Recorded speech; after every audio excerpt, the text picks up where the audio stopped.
Hey, I'm Griselda. I'm 36 now, but let me take you back a few years when things got really crazy. I still feel a bit iffy about sharing it, but honestly, it's all because of the revenge plot that unfolded.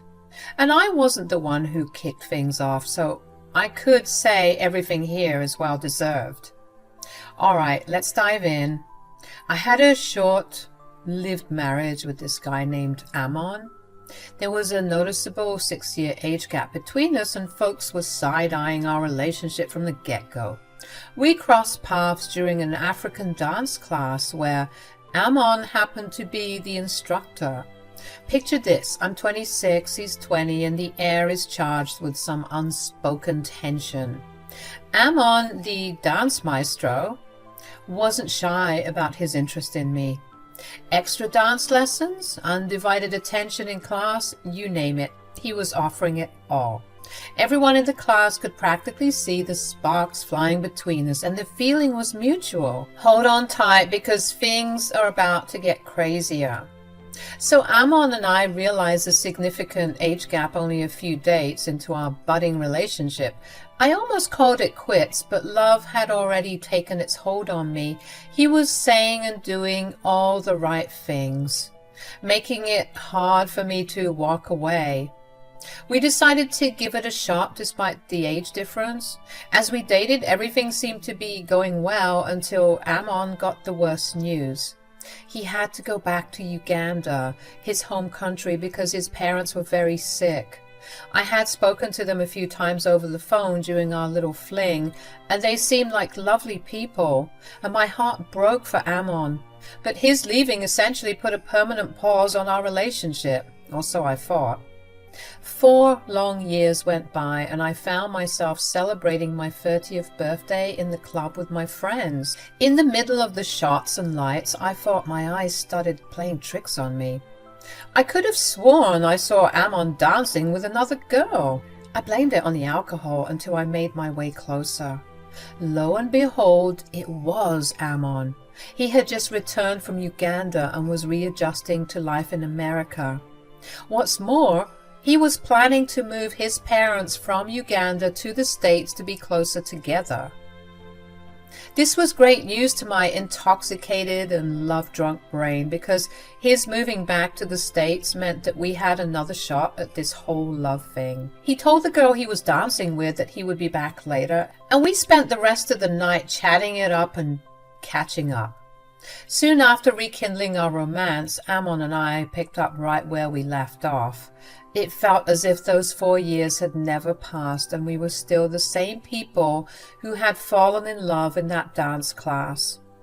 Amon made all these grand promises about loving me and wanting to marry me, and I was all in. However, there was one tiny problem. He was taking an eternity to pop the question. Time was ticking, and I found myself at 30 with no other marriage prospects on the horizon. I wondered why it was taking him so long. Even after 2 years of being back together, there was no sign of an engagement ring. I started to ponder if he was facing pressure from his parents back home. When I spoke to them, they even expressed their disappointment in their son for taking too long to make things official. "My son is disappointing me." "You think you are the only one who is disappointed? I'm 60 years old, and I'm yet to be a grandmother." Trust me, I've tried dropping hints and telling him that the clock is ticking, but he doesn't seem to want to propose now. He's saying it's too early. Too early? It's actually quite the opposite. Don't worry, your father-in-law and I will talk to him and get his head straight. Father-in-law? Yes, and you can call me Ma too. You're already our daughter, our sweet Griselda. Don't worry. Amon will propose, and if he won't, I'll just have to fly that side and force him to do it. Oh, Achin, you're too funny. Don't call me that. Call me Ma. And I'm being serious. Don't worry. Amon will make you his wife, and he will make us all proud. Just be a bit patient, darling. Akello and Achin were really sweet. They even hinted at their desire for grandbabies, but being traditional, they expected us to tie the knot first. The pressure was mounting, and we were all waiting for Amon to finally pop the big question. However, 3 more years rolled by and I had reached my breaking point. I couldn't take it any longer. So I straight up asked him if he was serious about wanting to marry me. All he had to offer were excuses. "Babe, you know I don't have money right now. Let me make some money. And I'll give you the best wedding you could ever dream of. I promise it will be worth the wait." You've been saying this for 5 years now. I'm fed up. If you won't marry me, I know someone else will. Don't say things like that, babe. I know you're angry. Please be a bit more patient with me. I've been patient with you. We all have. Haven't your parents talked to you about it all? Trust me, they won't stop blowing up my phone. You see, all of my friends are married with kids. I'm the only one left behind. Just give me some more time, okay? I promise it will all be worth it in the end. As I approached my 36th birthday, I made a promise to myself. If Amon hadn't popped the question by then, I'd leave. For good. I vented my frustrations to my friends, of course, not realizing that Amon might have overheard me or been eavesdropping. Lo and behold, not long after venting my ultimatum to my friends, he decided to finally propose. Interesting. The proposal itself was quite basic, certainly not worth all those years of waiting. At the time, though, all that mattered was the relief of finally. Amon really seemed to have a change of heart at the last second, and he was now eager to get married. A full 180, if you ask me. Instead of the lavish wedding he had promised, he suggested a quick courthouse ceremony, insisting it would be more romantic with just the two of us. To say I was disappointed would be an understatement. I never saw that coming. You made me wait all these years for a courthouse wedding? You can't be serious. It's just for now, babe. You'll have a proper celebration in the future. I just can't wait to officially be married to you, that's all. But what about my friends and family? They want to see this too. And they will. Once we get settled down and once my parents are able to live here for good, we'll have the biggest wedding celebration this country has ever seen. I'm starting to resent you, Amon. And I'll work every single day for the rest of my life to get you to trust me again. But please, let's do this now. I love you, and I can't spend another day not calling you my wife. So we went through with the courthouse wedding, and as expected, it was as lifeless and soulless as I had imagined. Amon seemed to be the only one excited while I stood there waiting for it to be over. Amon saw just how unhappy I was and decided to make it up to me.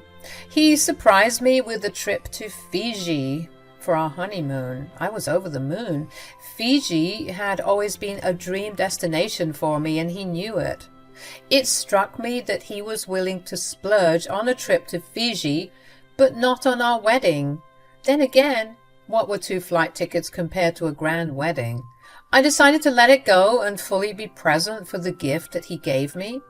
As we embarked on our journey to Fiji, the spark we had lost seemed to be coming back. Our honeymoon was beautiful, and we did all the typical couple things on vacation, strolling along the beach, enjoying romantic dinners and soaking in the sunsets. It was beautiful. I never wanted it to end. I was well on my way to forgiving my husband if he kept up this effort. Our 3 weeks in Fiji were magical, and I was starting to believe that maybe we could make our unconventional marriage work. However, duty called, and Amon had to cut our honeymoon short due to some pressing matters back home. The day of our departure arrived, and we were at the airport waiting for our flight when Amon suddenly had a case of the runs and rushed to the airport bathrooms. Gross, but he had to do what he needed to do. I waited for him, but after about 30 minutes I started getting worried. I began frantically searching for him. realizing that we might miss our flight because he was nowhere to be found. I asked the men entering and exiting the bathroom if they had seen an African guy wearing all black in the stalls, but no one had any information. I kept calling him, but he wasn't picking up, and panic started to set in. It was literally 5 minutes before we were supposed to board the plane when I finally received a text from him, and I almost dropped my phone in shock. "This marriage was a mistake. I'm sorry, but you have to go back home alone. I'm done with this. Don't contact me or my parents ever again." What? Are you serious right now? I tried my best to contain myself and keep my cool in the airport, but how could I? It was so humiliating. Feeling stupid and frantic, I ended up missing the flight altogether because I was continuously calling Amon, looking for him, or just a coherent answer. But nothing. All I got was nothing. A couple of airport staff members approached me asking if I was okay because they could clearly see I was distressed. They probably thought I had aerophobia or something. I assured them that I was fine, but deep down I was anything but. After pacing what felt like the whole airport, trying to gather myself and my thoughts, anger started to bubble up inside me. This guy wasted my time, and for what? I had no idea. I wasn't just going to sit by and do nothing about it. So I did what any sane person would do. I booked a flight to Uganda to meet his parents. Well, not technically. I had to book a couple of connecting flights, of course, but eventually I arrived in Uganda, leaving behind Amon's luggage at the airport, since he wanted to leave me stranded there. I guess he didn't care much for it if his plan was to ditch me there anyway. What a scumbag. I already knew where my mother-in-law and father-in-law lived, as they had mentioned Kampala every time we spoke, and they had shared their address because I was supposed to visit them sometime soon, actually. However, they weren't expecting me this soon. I arrived at their home late in the afternoon after reaching the country early in the morning. I knocked on their door, and they were surprised to see me, of course. But they welcomed me inside. I broke down crying, telling them everything that had happened. As if I hadn't been through enough already, they revealed an even bigger, heartbreaking truth. "My dear, this is so shocking. Honestly, we don't know what had gotten into that man. But it breaks my heart seeing you like this. I have to come clean. I'm so sorry." "Achin, no." "Can't you see this poor girl is hurting? What is wrong with you? We have to tell her the truth." "Truth? What truth? You knew about this?" "No, of course not. But we also haven't been honest with you either. You see, the reason why we were telling Amon to marry you was because, well, we knew that you came from a well-to-do family, and we were hoping that you'd help us out. We also knew it would be beneficial because once he married you, he would be able to get his green card." Am I being pranked right now? Please tell me where the cameras are. "We're so sorry, Griselda." "So that's what all this was, huh? You just wanted me for my money and my green card. How pathetic. You didn't have to do any of that. If you needed money, why didn't you ask?" "Pride and honor. We can't just go around asking for handouts." "So you'd rather lie to people who care about you? That's sick." "That's the truth, Griselda. I'm so sorry you had to find out this way. But as for Amon, I have no idea why he did what he did. If anything, it goes directly against our plan. It's not like we hated you. We were happy for Amon when he told us he was in love with you." "Well, clearly, he lied because he just abandoned me, and I don't know why." Achin was just as pissed as I was, wondering why her son had messed up their plans so badly. She said she would call him, but I told her not to let him know that I was in the room because I wanted to know everything. Achin and Akello agreed, both already feeling pretty bad for duping me. When Amon's mother called, he picked up instantly.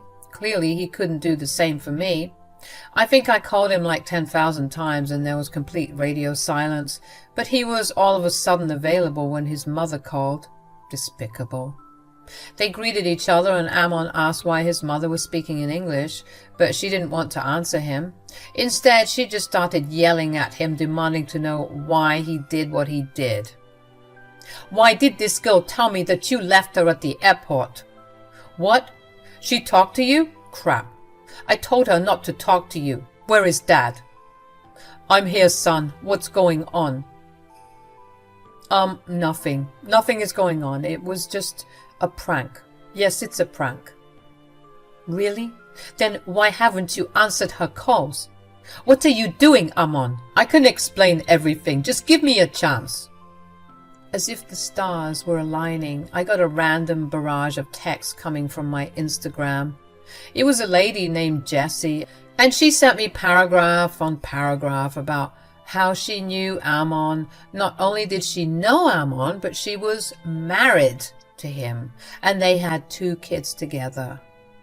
Jessie from Kenya apparently had moved to the States in 2014, the same time I had met Ammon. She told me that they were together for 4 years, got married, and had their babies during that time. She then told me that she was only now finding out about his secret affair with me, and she wanted some more details from me, telling me that we could work together to figure out this mystery and also attack Ammon with the truth. I took a couple of minutes while my in-laws were arguing with their son, asking them why he left me, and in typical Ammon fashion, he was struggling to come up with a good excuse. I felt like I was going numb, like I was leaving my own body because I just couldn't believe what was happening. This revelation was such a shock to me, and I was pissed at everyone all over again because I thought Akello and Achin were still lying to me. How could they know about this and not tell me about it, when we had just discussed the importance of being honest because I was the victim in this situation? Even though my plan was to keep quiet on the call, I was so mad that I burst out shouting. Listen here, you dirtbag, I know everything. Who the hell is Jessie? Jessie? Griselda, where are you? How did you... Jessie? Don't act surprised, Akello. I thought that we were being honest with each other, but clearly I was wrong. What are you talking about, dear? Why the hell wouldn't you tell me about his wife? Wife? Oh no. What wife? I can explain. You're telling me that you guys didn't know? Know about what? I started reading out the text messages I got from Jessie, and I watched Akello and Achin's faces drop as they realized that their son had been lying to them. What the hell is this, Ammon? What is going on? I was going to tell you. Just so you know, being married to 2 people at the same time is illegal, Ammon. You're going to pay for this. For everything that you've done to me and to Jessie, apparently. I mean, what the hell is wrong with you? What sort of a person lives 2 lives? Hold up. Wait a minute. Married to 2 people? Who's the second person? What? Achin, it's me. Me and Ammon got married last month. Last month? Nobody told us about it. Really? He told me that he told you guys. Well, what are we supposed to expect from a liar? Well, it looks like lying runs in the family. Griselda, that's not fair. We didn't mean to hurt you. We didn't know about this Jessie, or the fact that you guys are married. Ammon, why didn't you tell us? What happened to the plan? And who is this Jessie? You were married for 4 years and you didn't tell us? And I don't see why you wouldn't. You were literally here in Uganda taking care of your sick parents and... Sick? Who was sick?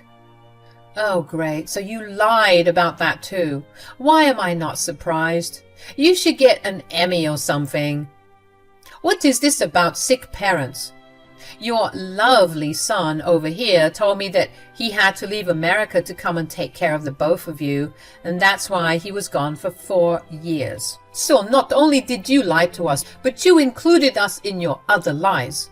You wished sickness upon us. Your own parents. Guys, please calm down. I can explain everything. Like hell you will. You will book a flight right this instant and tell us why you did this foolishness. Don't bother. I'm going to go home and I'm going to report your sick son for all the crap that he has done. I should report you two as well, but honestly, I don't feel like going through all the trouble, with this being an international case. So I'll settle for this instead. See you both in hell. And Ammon. Yes? See you in court. I had to push past both Akello and Achin because they were begging and pleading with me, telling me that I needed to forgive them, but I was so angry. It was all too much happening at once. I stayed in the hotel room that night crying the night away, asking God why it had to be me. The next morning, I was on my flight back to Florida, trying to pick up the pieces, but everything felt so empty. Ammon's phone apparently started working again because he was calling my phone non-stop. Obviously, I ignored every call. I couldn't deal with the lies and the pain anymore. I had left Jessie on read, forgetting to get back to her, but also not being in the right headspace to do so. I told Jessie everything about the green card, about the honeymoon, and how he had disappeared for those 4 years. Jessie got back to me almost instantly, telling me that he was still in America during those 4 years, but he was in Colorado instead of Florida. All the while, Ammon hadn't stopped calling me.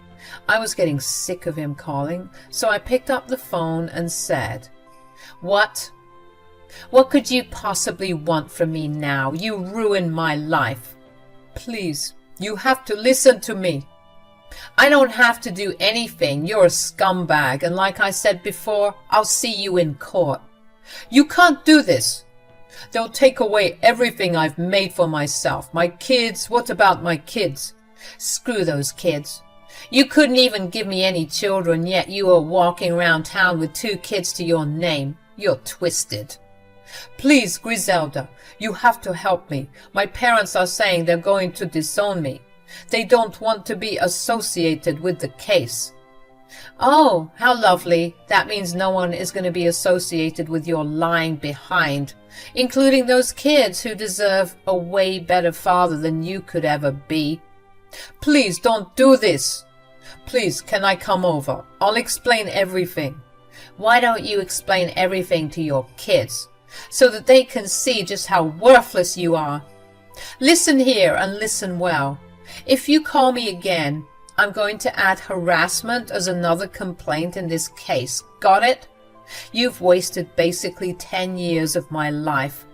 And you think I'm going to let you get away with it? I'm going to sue you for every penny you have before they ship you back to Uganda. Now don't call me again. I hung up the phone, but of course Ammon kept calling and texting, begging me for mercy because he didn't want to lose his kids.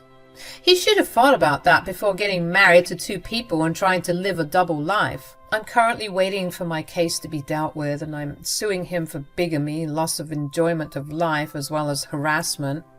I'm going to get paid because I deserve this compensation. Me and Jessie are even planning on meeting up so that we can discuss our lawsuits together. It's been weird, but I'm low-key bonding with this girl, even though I should hate her in theory. I guess misery loves company, and who better to lick my wounds than someone who's going through exactly what I'm going through. She even has it worse because she has 2 kids she has to break the news to. Woof, I would hate to be in her shoes. According to Achin and Akello, they're very serious about not wanting to contact their son, saying that he has brought shame to their family and that welcoming him home will be embarrassing because apparently word of this has traveled fast in Kampala, with people staring at Akello and Achin when they're walking about town. Serves them right as well, because they weren't completely innocent in all of this.